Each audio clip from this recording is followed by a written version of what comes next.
3월 12일 목요일입니다. 오늘은 사무엘 하 8장 1절부터 마지막 18절까지 말씀입니다. 다윗 약속의 땅을 완전 정복하다라는 제목입니다. 다윗 약속의 땅을 완전 정복하다. 오늘 본문은 다윗이 주변에 있는 나라들을 다 무찌르고 다윗의 그 땅을 넓혀가는 그런 내용이죠.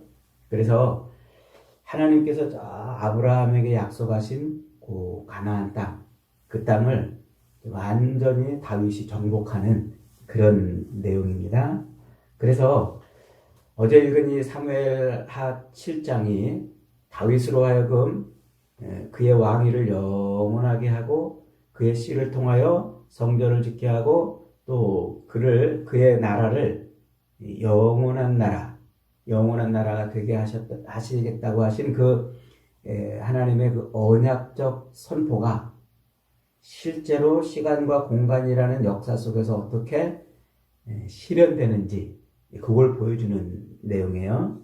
그러니까 다윗을 왕으로 세우시고 그에게 이제 다윗의 나라가 다윗의 씨로 말미암아 그 왕위가 영원히 이어지고 그 나라가 육체적인 공간에 있던 나라에서 영원한 나라로 바뀌어질 것을 말씀을 하셨잖아요.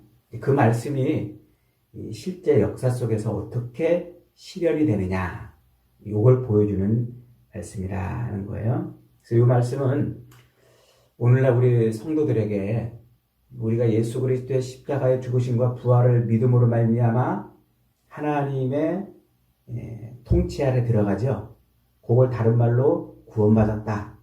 하나님의 자녀가 되었다. 혹은 교회가 되었다. 이런 말로 표현을 해요. 다 똑같은 말이라고 그랬죠. 그렇게 하나님의 통치 안으로 이미 들어갔는데 아직 저 영원한 나라에 못 들어갔잖아요.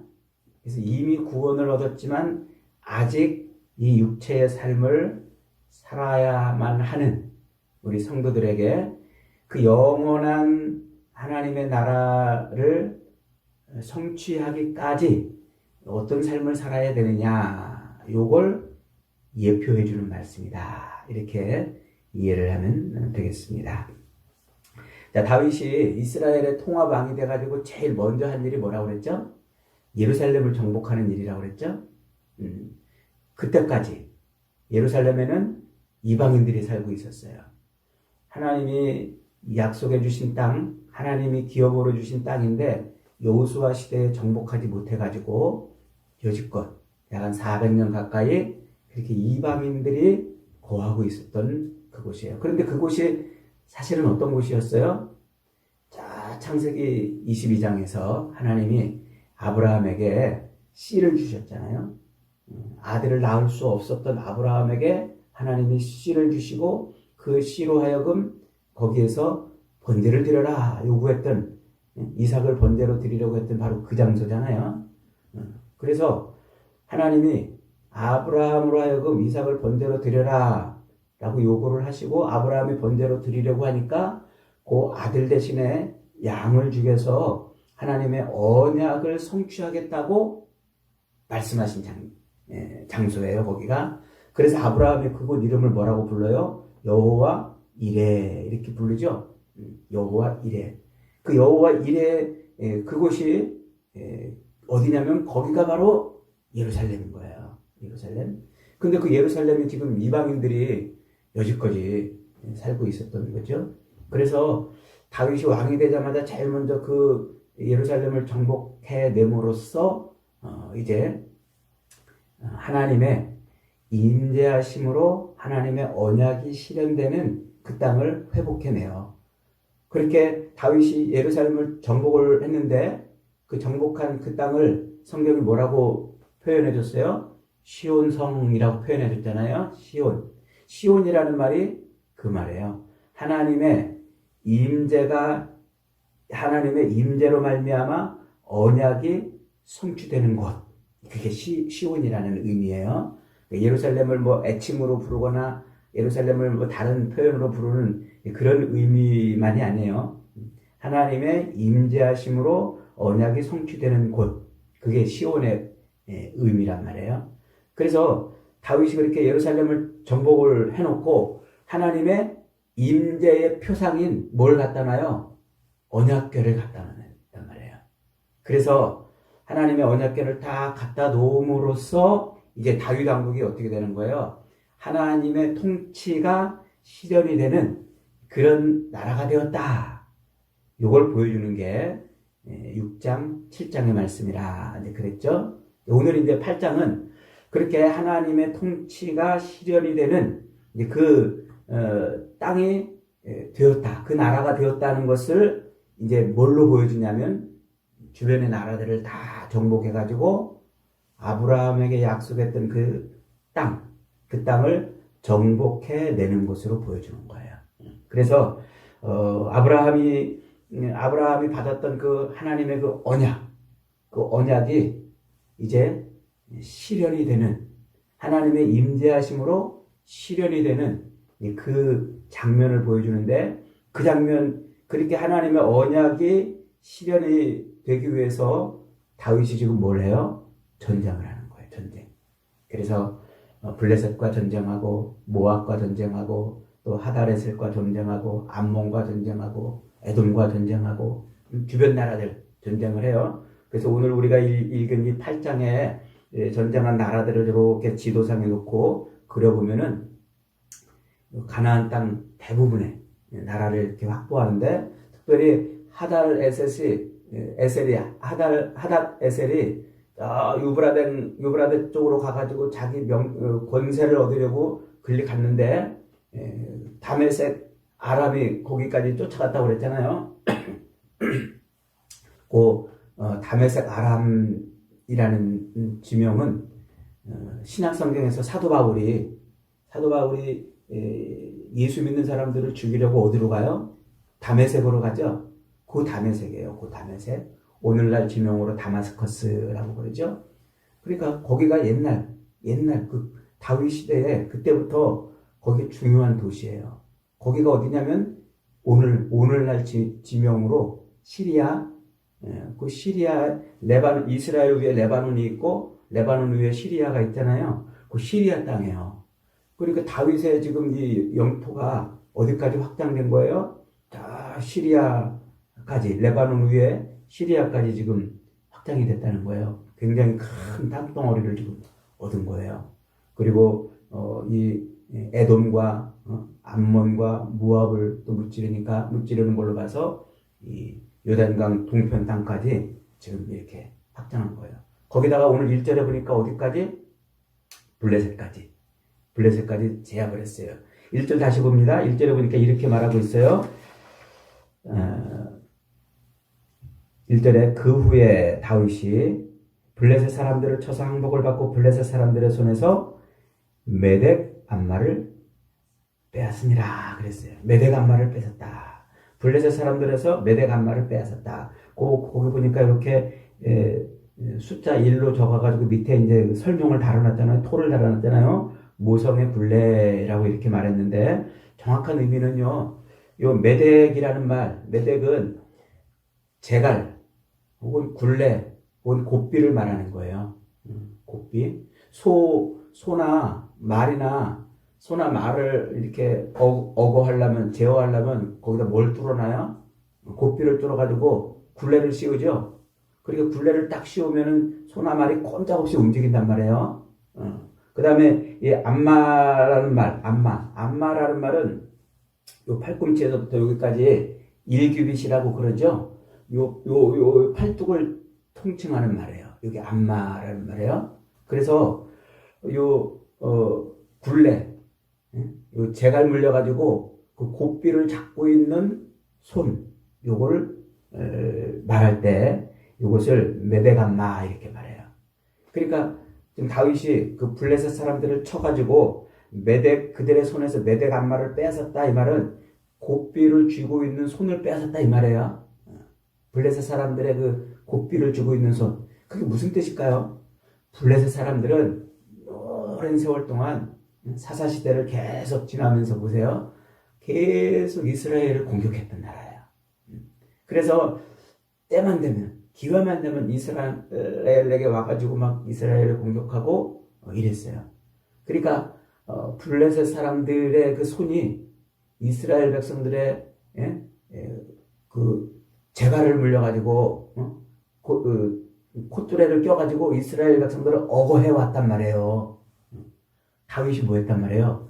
그 이스라엘 백성들의 그 굴레, 그 고삐를 쥐고 있는 블레셋의 그 힘을 뺏었다 이 말이에요. 그러니까 이제 블레셋이 완전히 이스라엘 백성들을 억어하고 제어할 힘을 완전히 잃어버렸다 이 말이죠. 그래서 블레셋 전체를 이제 완전히 통치하는 그런 일을 행했다. 지금 그걸 보여주고 있어요. 자, 2절은 이제 모압을 정복하죠. 근데 재미있게도 모압을 정복하는데 요 한 뼘 길이가 되는 이렇게 한 길 길이가 되는 사람들은 살려주고 한 길이 넘는 사람들은 죽이고 이제 어느 기준을 정해가지고 그거보다 큰 사람은 죽이고 그거보다 작은 사람은 살려주고 이랬다고 지금 설명을 하고 있어요. 그래서 한 줄 길이는 살려주고 두 줄 길이는 재가지고 죽이는 요 일은 이게 지금 하나님의 질서 안으로 모압을 끌고 왔다 이 말이에요. 그래서 이스라엘을 위한 종으로 삼아서 하나님의 질서를 회복했다. 그 다음에 3절부터 8절 아까 말한 소바왕 하닷에셀 이야기죠. 자, 다메섹 아람까지 아람 이 시리아를 옛날에 이제 아람이라 이렇게 불렀습니다. 나중에 이제 열왕기 상하에 가면은 이 아람 나라가 여러 번 등장을 하는데, 그러니까 이 레바논 북부 시리아 지역까지 다윗이 통치를 하는 거야. 굉장히 지금 다윗이 맨 유다의 그 맨 아래 땅 그 헤브론에서 시작해가지고 예루살렘으로 올라와가지고 저 지금 북쪽까지 지금 확장을 했고, 그 다음에 이제 그 하닷에셀에게서 마병 1700명과 보병 2만 명을 사라졌고 병거 100명의 말만 남기고 다 이제 말의 힘줄을 끊었다 그러죠. 요게 지금 다윗이 하나님의 그 이스라엘을 하나님의 나라로 세워갈 때 율법에 의한 하나님의 법인 율법에 의해서 통치를 하고 있다 이 말을 보여준 거예요.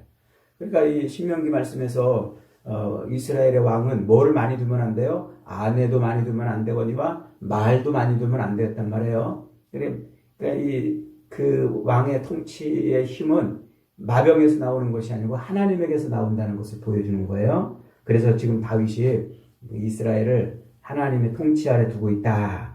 이것을 지금 보여주고 있어요. 그 다음에 9절로 12절은 하마당 도의가 다윗의 승리를 듣고 다윗에게 자기 아들을 보내서 예물을 가져다 주는 장면이죠. 요 하마당 도의가 하닷에셀하고 원수지간에 있었어요. 다윗이 하닷에셀을 무찌르니까 그게 고마워가지고 이제 막 와서 이제 막 금그릇, 은그릇, 놋그릇 이런 것들을 가지고 지금 조공을 바쳤다 이랬습니다. 이 조공을 바치는 요 모습은 시편의 여러 편에서 메시아 왕권을 보여주는 그림으로 나타나요. 이게 무슨 말이냐면 하나님이 준비하신 그 영원한 왕이신 메시아, 그 메시아는 주변 열강들로부터 조공을 받는 왕이 될 것이다 이 말이에요. 그러니까 다윗이 지금 어떤 왕이라는 말이에요. 하나님이 준비하신 영원한 왕을 예표하는 그런 왕이다. 지금 그 말을 하고 있는 겁니다. 자, 그 다음에 이제 13절, 14절에서는 에돔에 대한 승리를 기록하고 있어요. 또 이 에돔은 뭐 에서와 야곱 요 관계 아닙니까? 그래서 에서의 후손들인데 이스라엘하고는 너무나도 가까운 관계이지만 그 혈연적으로 가까운데도 불구하고 늘 이스라엘을 괴롭혔던 그 에돔을 어떻게 했다? 역시 하나님의 질서 안으로 들어오게 했다. 그 말이에요. 그 다음에 이제 15절로 18절은 다윗이 이제 전쟁을 다 끝냈어요. 그래서 그 넓은 영토를 장악을 하고 전쟁을 다 끝내고 이제 다윗의 왕국이 내실 있는 행정 체계를 수립해 나갔다는 거예요. 그래서 거기를 어떻게 했다고 말하고 있습니까? 다윗이 정의와 공의를 행하였다 이렇게 말해요. 정의와 공의. 이 정의와 공의는 구약에서 하나님의 진정한 왕의 상징이에요. 하나님이 세운 왕의 가장 중요한 특징은 정의와 공의를 바로 세우는 일이에요. 정의는 바른 판결을 하는 것을 말해요. 그리고 공의는 언약을 지켜야 되는 온전한 상태가 되어 있는 것을 의미해요. 그러니까 백성들을 바르게 판결할 뿐만 아니라 하나님 앞에서 언약을 온전히 지켜야 되는 그런 존재로 서 있다 이 말이에요. 공의 우리가 이렇게 많이 말하는데 그 공의는 내가 무슨 의로운 상태로 이렇게 뭔가를 하는 것이 아니고 하나님하고의 언약적 관계가 바르게 세워져 있다. 이걸 공의라고 말해요. 그러니까 내 스스로 의로운 게 공의가 아니고 내가 어떻게 돼 있을 때 공의롭다고 한다고요? 하나님하고의 그 언약의 관계를 온전히 회복하는 상태로 있을 때 그걸 공의롭다 이렇게 말한단 말이에요. 그러니까 그게 이 정의와 공의는 이스라엘을 통치하는 왕의 가장 중요한 표징이에요. 그래서 지금 이 다윗이 어떻게 했다고요? 다윗이 이제 하나님의 언약을 성취하는 그런 진정한 하나님의 나라를 세우는 왕이 되었다. 그 말을 하고 있는 거예요. 그래서 우리가 놓치지 말아야 될 이 구절이 바로 6절과 14절 말씀에 있는 구절이에요. 6절과 14절에서 두 번 반복되는 말씀이 있는데 그게 뭡니까? 다윗이 어디로 가든지 여호와께서 이기게 하시니라. 다윗이 어디로 가든지 누가 이기게 했다고요? 여호와께서 이기게 하셨다. 승리의 주체, 싸움을 싸워서 승리한 주체는 다윗이지만 그 승리를 할 수 있도록 승리의 근원이 되신 분이 누구라고요? 하나님이시라고요. 하나님.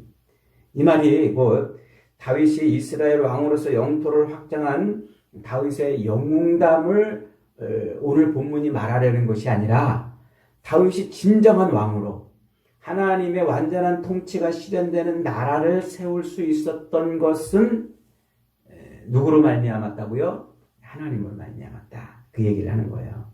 그래서 다윗은 하나님의 언약을 성취하는 도구가 되는 것이지 다윗이 뭔가 능력 있는 존재로서 그렇게 왕이 되었다는 것을 말하는 것이 아닙니다. 자, 이게 지금 오늘 이 본문이 말해주려는 핵심이에요. 아브라함에게 약속하신 그 땅을 지금 누가 완전히 정복해냈어요? 다윗이 완전히 정복해내고, 그래서 아브라함의 씨, 그 씨로 말미암은 그 다윗이 이제 하나님의 완전한 통치를 실현하는 그런 나라를 세웠다.